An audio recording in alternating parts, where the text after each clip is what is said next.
Hi there, it's Deborah Irene on Sunday, March 29th, 2020. I wanted to come to you today and read another story, one that came to mind over because of a couple of things that happened this weekend.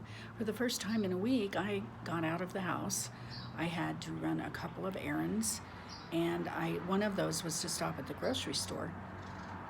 And trying to be mindful of my social distance, I tried not to get too close to anyone.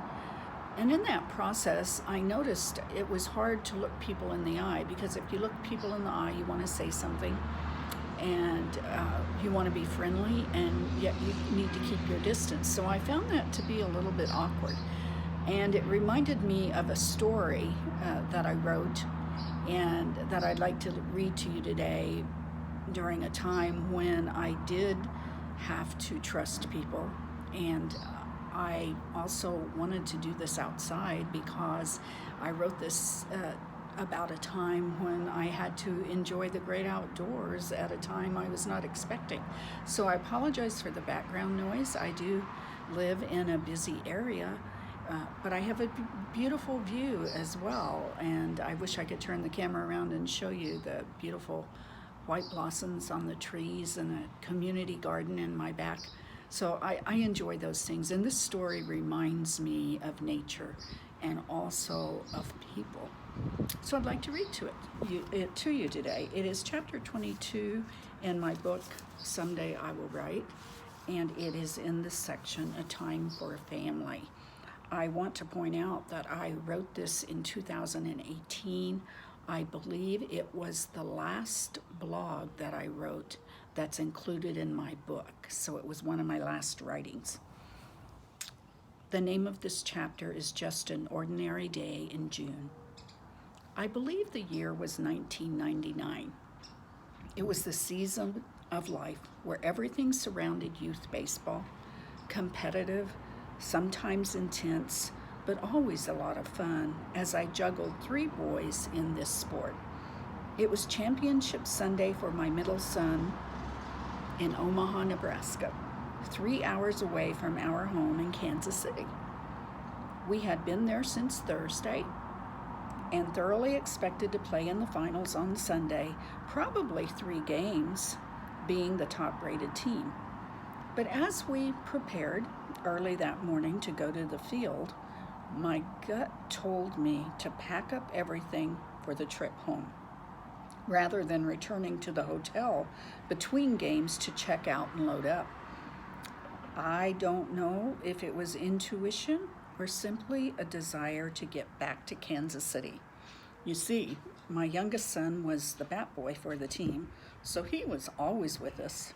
But I had missed my oldest son's birthday, who stayed back to play in his own local tournament. I had a divided heart those few days. I'm not sure why the boys played so poorly. It was an early morning game, 7 a.m., and these 10-year-olds were known to play better in the evening than early mornings. The heat could have been a factor too. It was near 90 degrees as the first game of the day began. Summer had set in early that year. When the last out was made, I rushed my 2 boys off the field and hit the road in our brown Suburban we came to call the subdivision, as the other parents headed back to the hotel to pack. We would be home by noon that sunny Sunday for a belated birthday celebration with their brother. This was one time I didn't mind losing a ball game. I'm not sure it was even 9 a.m. when we were soon on the rural stretch of Interstate 29, a bit south of Omaha and Council Bluffs. Nothing but rows of corn and soybeans between the scattered exits. The boys were playing with their Game Boys in the back of the subdivision and didn't notice when we abruptly lost speed. I had the cruise control set and thought it had malfunctioned, so I pressed on the gas pedal, but nothing happened. We were simply coasting, and fortunately, we were right at an exit. We got about halfway down the ramp. It was like steering an army tank, but I managed to get off to the side. The vehicle was only 2 years old, but I soon learned there was absolutely no power. No lights, no air, no power brakes, no power steering, nothing registered on the dash panel. Furthermore, we were locked in with power windows. I panicked for a few seconds, thinking we might suffocate, but then realized I could manually unlock the driver's door. Phew. From the back of the dead subdivision, one of the boys blurted, "Why did we stop here?" "Something's wrong with the vehicle," I answered as I picked up the heavy 8-inch, then coveted, now antiquated, cell phone. I called home in hopes of getting some advice about what to do. My 14-year-old answered the phone, but said his dad was at work. There's no way we could sit inside that brown beast very long. I jumped out and opened the hood as two older men in a pickup turned off the outer road and headed our direction. They said they were going fishing, but wanted to help if they could. One of the men came to the conclusion it must be an alternator problem. They talked between themselves, almost as though I wasn't present, trying to determine how best to help me. "Nothing's open around here on Sundays. No hotels nearby either. Who can we call?" "Don't want to call that guy. He'll take advantage of it." Then, after a bit, they turned to me and said there was a local man at the Bartlett exit I had passed a few miles ago who operated a small repair garage out of his home. Maybe he would help a stranded mom with 2 young sons on this hot Sunday. He had a tow truck, too. The 2 men left to call from one of their homes and returned with the good news. The self-made mechanic was on his way. They waited until the scraggly, gray-haired, bearded man arrived in a rusty old pickup with an attached trailer bed. "Ma'am, you and the boys are going to have to ride with me in my pickup back to my place so I can look at your vehicle and see if I can help you. Hopefully I can get you back and running today. If not, there are no hotels nearby, so I'll do the best I can." He hooked the subdivision to his trailer and asked me and the boys to hop in his pickup cab. I thanked the 2 fishermen for their assistance as all 4 of us piled in the single bench seat, both boys sandwiched between us.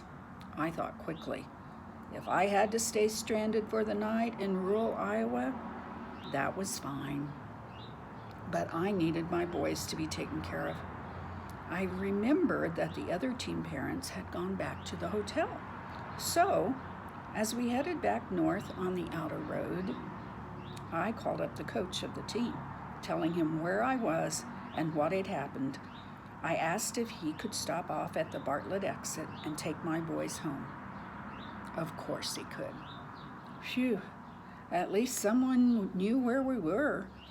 I made sure the scruffy old man heard every word I said, making eye contact with him as I detailed the precise location. He reassured me that everything would be fine and confirmed my directions to the coach. He must have sensed my uneasiness. We heard a pop from one of the tires on his trailer as we pulled into his place, a large corner parcel of land with an oversized standalone building, his garage, and his mobile home several feet away. There were lots of trees scattered on his property, with a beautiful weeping willow shading the front porch deck of the mobile home. Railroad tracks were nearby across the partially paved gravel road. The boys played some catch and chased each other around the yard while the man inspected the subdivision. It did not take him long to determine the problem was indeed the alternator, but he said he would have to drive to Council Bluffs and hoped the parts store would have one in stock. He said he would be gone at least an hour, maybe 2, and asked if I would mind sitting on his front porch as he pointed to a round, high-top table with 2 bar stools. He offered us iced tea. I grabbed a book out of the subdivision and sat at the table while the boys continued to play at least for several minutes. Then they were bored and wanted to get home to their video games and the remainder of their Sunday afternoon.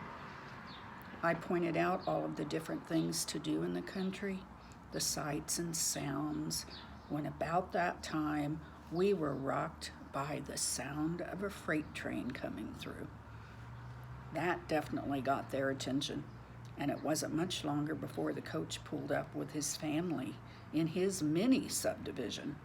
The boys were thrilled and crawled in the back with his boys, and without even saying, "See you later, Mom," were headed to their comfort land.